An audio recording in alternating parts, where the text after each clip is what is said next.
오늘 탄핵 청문회 대상의 주요 인물은 박상용 검사입니다.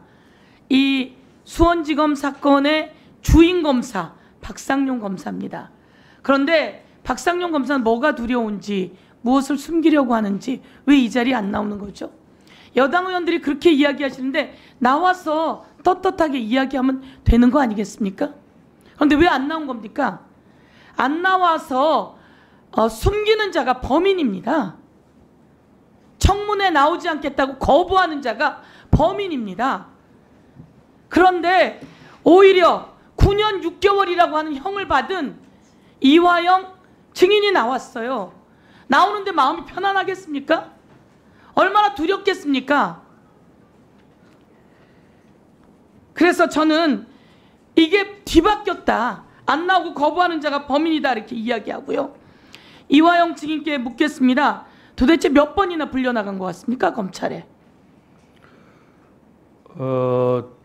아까 말씀드린 바와 같이 김성태 씨가 해외에서 체포되어 나온 후부터 그들이 김성태 씨가 아마 2023년 1월 17일 날 체포되어 왔을 텐데 그로부터 2023년 2월 3월은 아마 김성태, 방용철, 안부수 그와 그쪽이 모여 있었고 그쪽에 어떤 상황이 좀 정리되니까 4월부터 저를 이제 집중적으로 타기 수해가지고 불렀는데 4월, 5월, 6월은 거의 지금 저기 보니까 112일인데 이 토요일, 일요일 포함해가지고 거의 매일 불러갔던 것 같습니다. 맞습니다. 저희가 보니까 월, 화, 수, 목, 금 나갑니다. 네. 일요일도 나갑니다.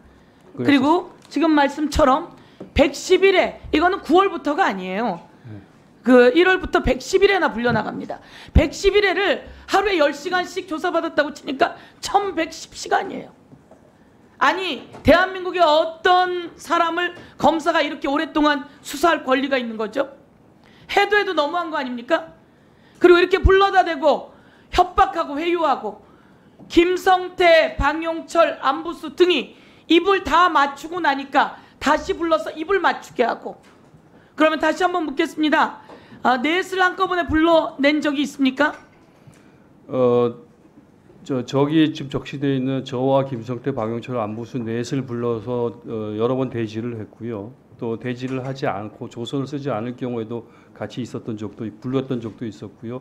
조서를 쓰지 않는 적에는 조서를 작성하지 않는 경우에는 무슨 일을 합니까? 불러서? 주로 아까 말씀드렸던 것 같이 그 창고라고 하는 공간에 모여서 진술 세미나를 하듯이 여러 가지 얘기를 하고 또 개별적으로 저와 김성태를 단둘이 만나기 위해서 얘기를 하게 하고 저와 방용철을 단둘이 만나서 얘기를 하게 하고 저와 안부수를 만나서 얘기를 하게 하고 그리고 그 과정에서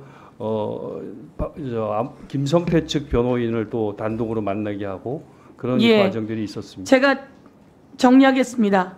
그렇게 하면 됩니까? 안 됩니까? 저는 잘 검사가 공범들을 불러서 같은 자리에서 진술 세미나를 하게 하고 만나게 하고 이렇게 하면 안 됩니다. 이것은 바로 직권남용입니다. 검찰청법 제4조 3항 위반입니다. 그리고 이렇게 1000시간 아니면 9시간씩이라고 해도 999시간이에요. 이런 시간 동안을 불러서 회유하고 조사하고 수사하고 위협하고 협박 가까이 가고 이런 것은 인권 침해입니다. 이것은 헌법 위반이에요. 그래서 우리는 박상용 검사를 헌법 위반, 검찰청법 위반, 그리고 형집행법 위반이라고 지적을 하고 있는 겁니다. 제가 오늘 오전에 이야기했지만 같은 시간에 나간 거 한번 들어봐 주세요. 동시 김성태 1시 11분, 방용철 1시 11분, 이화영 1시 11분, 복귀 시간 11시 1분 다 똑같아요. 1313호. 저기는 어디입니까? 박상용 의원 검사실입니다. 박상용 검사실입니다. 박상용 검사나 법무부는 함께 불러서 연합파티 술파티를 한 적이 없다고 했어요. 그런데 함께 부른 흔적이 나왔어요. 가리려고 해도 가려지지 않는 겁니다. 저렇게 떡하니 똑같은 시간에 부르고 똑같은 시간에 들여보낸 것이 한두 번이 아닙니다. 많은 거 다시 한번 들어보세요. 저렇게 엄청나게 많습니다. 그리고 제가 오늘 이렇게 한번 질문할게요. 혹시 형량을 줄여줄 수 있는데 이재명에 대해서 풀어라 이런 얘기 들은 적 있습니까? 여러 차례 들었습니다. 여러 차례 들었습니까? 그렇습니다. 뭐라고 이야기를 합니까? 제가 뭐 비방록에도 일부 적어놨는데 이재명 대표에 대해서 진술을 하면 제가 이재명 대표가 주범이 되고 제가 종범이 되고 이재명 대표가 제3자 뇌물죄로 기소되면 저와 지금 제가 1심에서 처벌받은 모든 내용들이 다 상쇄되고 없어지기 때문에 제가 그 상태에서 모속으로 나갈 수 있게 할 수 있다라는 제안을 받았고 또 네, 하나는 그것은 검사의 직권을 넘어선 범죄 행위입니다. 한 가지 더 물어볼게요. 가족을 혹시 데려다 주겠다 이러면서 회유한 적도 있습니까? 여러 차례 있었습니다. 여러 차례 있었습니까? 그렇습니다. 그건 어떻게 합니까? 우리 집사람을 면담을 시키겠다고 검찰청에 불러서 면담을 시키겠다고 했는데 저는 만나고 싶었는데 집사람이 계속 거부해서 안 나왔고요. 아들을 만나게 해주겠다. 아들이요. 또 같이 구속되어져 있었던 신명석 국장을 1대1로 면담시켜주겠다 해서 같이 만나가지고 또 신명석 국장의 구속 상태를 해제시켜 줄 수 있다 이런 얘기를 들었었고요. 또 다른 지인들도 1대1로 밖에서 들어와서 면담을 하고 그렇게 했었고요. 그 과정 속에서 변호사분들을 많이 만났습니다. 변호사분들이 김성태 측 변호인으로 선임되었었던 분들이 여러분들이 오셔서 다양하게 저를 개별적으로 만나서 1대1로 만나고 설득을 하면서 검찰 편을 들고 김성태 말을 듣는 것이 현재 상태에서 가장 나한테 피고인 이화영한테 유리한 상황이다. 이런 것들을 계속 원하지 않는 변호사를 데리고 와서 회유한 정황들이군요. 그렇습니다. 그러면 변호사의 조력을 받아야 되는데 그 변호사가 쫓겨난 적이 있다고 들었습니다. 검찰에서는 문자를 보내서 변호사를 오라고 했는데 그 변호사에게 주거 침입 등등 변호사 못하게 하겠다는 등등 협박하면서 박상용 검사가 쫓아냈다고 하는 내용도 있습니다. 그런 내용이 있습니까? 그런 내용이 있습니다. 설명해 보시겠습니까?